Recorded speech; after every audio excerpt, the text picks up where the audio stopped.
Bismillahirrahmanirrahim. Assalamualaikum warahmatullahi wabarakatuh dan salam sejahtera. Apa khabar semua?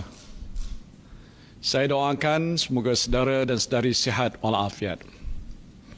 Pada petang Jumaat yang lalu, saya telah mengumumkan Pelan Jana Semula Ekonomi Negara atau Penjana dengan 40 inisiatif bernilai 35 bilion ringgit untuk membantu usaha pemulihan ekonomi negara yang terjejas akibat penularan wabak COVID-19. Pada petang ini, saya pula akan mengumumkan beberapa langkah yang akan diambil oleh kerajaan untuk memasuki fasa pemulihan COVID-19. Fasa pemulihan ini adalah sebahagian daripada exit strategy ataupun strategi keluar daripada Perintah Kawalan Pergerakan yang mula dilaksanakan pada 18 Mac 2020 diikuti dengan Perintah Kawalan Pergerakan Bersyarat sejak 4 Mei 2020. Alhamdulillah, sejak PKP dan PKPB dilaksanakan, kadar jangkitan COVID-19 di negara kita menunjukkan tren yang semakin menurun. Statistik Kementerian Kesihatan pula memperlihatkan kadar jangkitan dalam kalangan rakyat tempatan semakin rendah dan terkawal. Kebanyakan kes yang dicatatkan sejak kebelakangan ini adalah kes import dan kes-kes yang melibatkan pendatang asing tanpa izin di depo-depo tahanan imigresen. Kita bersyukur kerana tindakan pantas para petugas barisan hadapan telah berjaya membendung penularan COVID-19 dalam kalangan tahanan di depo imigresen dan keadaan pada masa ini adalah terkawal. Pada masa yang sama, kapasiti perubatan dan kesihatan awam negara kita juga berada pada tahap yang lebih baik dan meyakinkan. Dan ini menunjukkan Malaysia telah berjaya membendung penularan COVID-19 dengan berkesan dan kini memasuki pula fasa pemulihan. Saya nak mengucapkan syabas kepada para petugas barisan hadapan dan anda semua yang telah menyumbang kepada kerajaan untuk membendung wabak COVID-19. Kejayaan ini adalah kejayaan anda semua. Anda telah memberikan kerjasama yang baik kepada pihak berkuasa dengan mematuhi semua SOP yang ditetapkan sepanjang PKP dan PKPB dilaksanakan. Oleh itu, pada petang ini saya nak mengumumkan satu berita yang agak melegakan kepada anda semua. PKPB yang akan berakhir pada 9 Jun 2020 akan digantikan dengan Perintah Kawalan Pergerakan Pemulihan atau PKPP yang akan bermula pada 10 Jun 2020 hinggalah 31 Ogos 2020. Dalam tempoh PKPP ini, lebih banyak kelonggaran diberikan kepada saudara-saudari untuk menjalani aktiviti kehidupan seharian di samping mematuhi SOP secara berterusan. Mulai 10 Jun 2020, perjalanan rentas negeri akan dibenarkan kecuali di kawasan yang diisytiharkan Perintah Kawalan Pergerakan Diperketatkan atau PKPD. Jadi bagi mereka yang ingin menziarahi ibu bapa yang tinggal berjauhan di negeri lain, bolehlah berbuat demikian. Alhamdulillah. Cuma nasihat saya, sentiasalah jaga kebersihan diri. Pakai pelitup muka apabila berada di tempat awam dan elakkan tempat yang sesak semasa pulang ke kampung. Ingat, jika ibu bapa anda adalah warga emas, mereka berada dalam kategori orang yang mudah terdedah kepada jangkitan. Jadi walaupun kita seronok dapat menziarahi mereka, tanggungjawab utama kita ialah untuk melindungi mereka daripada terkena jangkitan. Dalam tempoh PKPP ini juga, hampir semua aktiviti sosial, pendidikan, keagamaan, perniagaan, sektor ekonomi dan sebagainya akan beroperasi semula secara berperingkat-peringkat dengan pematuhan sepenuhnya kepada SOP. Seperti mana yang telah diumumkan oleh Yang Berhormat Menteri Kanan Pertahanan, perkhidmatan gunting rambut dan salon akan dibenarkan. Pasar terbuka, pasar pagi, pasar malam, pasar tamu, bazaria, medan selera, pusat penjaja, food truck dan gerai makan juga akan dibenarkan. Selain itu, aktiviti komersial yang melibatkan urus niaga jualan dan pemasaran bukan dalam premis perniagaan juga dibenarkan. Termasuk dalam senarai yang dibenarkan juga ialah lawatan ke muzium, indoor basking, dobi layan diri, aktiviti perikanan rekreasi termasuk kolam pancing komersial dan penggambaran filem. Mesyuarat dan bengkel juga dibenarkan dengan syarat mematuhi sepenuhnya protokol kesihatan dan mengoptimumkan ruang. Dalam kategori sukan, beberapa jenis sukan dan rekreasi akan dibuka semula dengan pematuhan kepada SOP. Ini termasuklah latihan persediaan pasukan permainan sukan, aktiviti sukan yang tidak melibatkan sentuhan badan seperti bowling, badminton, memanah, menembak dan lain-lain lagi. Aktiviti berkumpulan di luar seperti kayuhan basikal dan konvoi motosikal juga dibenarkan.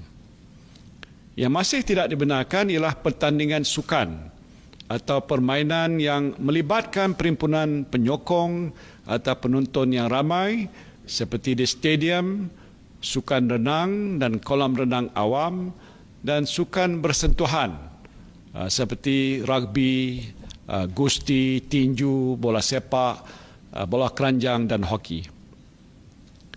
Selaras dengan fasa penyediaan semula ekonomi negara dan tiada lagi sekatan rentas negeri, aktiviti pelancongan domestik akan dibenarkan. Jadi saudara-saudara bolehlah membawa keluarga untuk melancong di dalam negeri dengan mengamalkan kebiasaan baru ataupun new normal setelah hampir 3 bulan tidak ke mana-mana. Bagi yang berhasrat untuk melancong ke luar negara, tunggu dulu. Kerana sempadan negara kita masih ditutup. Dalam kategori perayaan dan aktiviti keagamaan, saya nak sampaikan berita baik, iaitu sambutan Hari Raya Aidul Adha dan ibadah korban akan dibenarkan tertakluk kepada SOP pihak berkuasa agama Islam. Untuk solat berjemaah dan aktiviti keagamaan di masjid dan rumah-rumah ibadat pula, kelonggaran untuk membenarkan lebih ramai jemaah hadir mengikut ruang keluasan masjid atau rumah ibadat sedang diperhalusi oleh kerajaan dan akan diumumkan sedikit masa lagi. Bagi ibu bapa yang ada anak yang bersekolah, pastinya saudara-saudari tertanya-tanya bila sekolah akan dibuka. Untuk makluman, saudara-saudari, sekolah akan dibuka secara berperingkat dalam tempoh PKPP ini setelah mendapat nasihat daripada Kementerian Kesihatan. Kementerian Pendidikan akan membuat pengumuman terperinci mengenainya sedikit masa lagi. Dalam tempoh pemulihan untuk menuju normalisasi ini, beberapa aktiviti dan sektor dalam senarai negatif semasa PKPB akan dilonggarkan atau dibuka berdasarkan SOP yang ditetapkan. Umpamanya, waktu operasi perniagaan akan kembali seperti biasa dengan pelaksanaan kebiasaan baru yang melibatkan pemilik premis dan pelanggan. Penjarakan sosial, penggunaan pelitup muka di tempat awam dan membasuh tangan menggunakan sabun ataupun hand sanitizer merupakan kebiasaan baru yang mesti kita terus amalkan. Walaupun saya telah mengumumkan banyak kelonggaran ini tidak bermakna tiada lagi apa-apa sekatan yang akan dilaksanakan oleh kerajaan untuk mengawal penularan COVID-19 ini. Beberapa aktiviti ataupun sektor masih dilarang. Ini termasuk pub, kelab malam, pusat hiburan, pusat refleksologi, pusat karaoke, taman timah, perarakan keagamaan dalam jumlah yang ramai, kenduri kendara, rumah terbuka dan aktiviti ataupun apa-apa aktiviti lain yang melibatkan kehadiran orang ramai yang bersesak di suatu tempat sehingga menyukarkan amalan penjarakan sosial dan juga pematuhan kepada SOP. Untuk mengetahui dengan lebih lanjut senarai aktiviti ataupun sektor yang dibenarkan dan yang tidak dibenarkan, saudara-saudari bolehlah layari laman web Majlis Keselamatan Negara. Saudara dan saudari yang saya kasihi sekalian, kerajaan akan melaksanakan PKPP dengan berteraskan 7 strategi. 7 strategi iaitu pengukuhan kesihatan awam, perundangan dan penguatkuasaan, pengukuhan kawalan sempadan, pembukaan sepenuhnya sektor ekonomi, pembudayaan kebiasaan baru, pemerkasaan tanggungjawab komuniti dan perlindungan golongan berisiko. Strategi ini akan dilaksanakan melalui jawatankuasa khas Menteri mengenai pelaksanaan PKPP yang dipengusikan oleh Yang Berhormat Menteri Kanan Pertahanan. Manakala di peringkat kerajaan negeri pula, strategi ini akan dilaksanakan melalui jawatankuasa yang diwujudkan oleh Yang Amat Berhormat Menteri Besar dan Ketua Menteri. Pelaksanaan strategi ini pastinya memerlukan kerjasama dan juga sokongan semua pihak, termasuk jentera kerajaan pusat dan negeri, pihak swasta, pertubuhan bukan kerajaan, serta pemimpin dan juga ketua komuniti. Sejak PKP dilaksanakan hampir 3 bulan yang lalu, kerajaan telah melaksanakan pelbagai strategi dan langkah yang wajar dalam menangani dan juga membendung wabak COVID-19. Banyak kawalan dan sekatan yang dikenakan ke atas saudara dan saudari sekalian. Ini tak bolehlah, ini tak boleh, itu tak boleh, semua tak boleh. Namun saya sedar kerajaan tidak boleh mengawal kehidupan saudara-saudari buat selama-lamanya untuk menghindari jangkitan wabak ini. Saya tahu saudara-saudari juga mahu menjalani kehidupan seperti biasa. Saudara-saudari ingin keluar bekerja, ingin berniaga, beriadah, lancung bersama-sama keluarga dan melakukan aktiviti-aktiviti lain dalam kehidupan seharian. Jadi kini tibalah masanya kerajaan memberikan lebih banyak kelonggaran pada saudara-saudari dengan syarat saudara-saudari mengambil tanggungjawab secara serius untuk mengamalkan kebiasaan baru kehidupan dan mematuhi semua SOP yang ditetapkan oleh kerajaan. Ini bermakna tanggungjawab untuk memastikan wabak COVID-19 kekal terkawal berada di tangan saudara dan saudari sekalian. Saya juga ingin menekankan kepentingan peranan pemimpin masyarakat, termasuk ketua kampung, ketua komuniti, pemimpin NGO dalam membendung penularan wabak ini dengan memastikan semua anggota masyarakat mematuhi SOP yang ditetapkan oleh kerajaan. Tidak kurang pentingnya ialah peranan majikan. Para majikan juga mestilah memastikan semua pekerja mematuhi SOP di tempat kerja.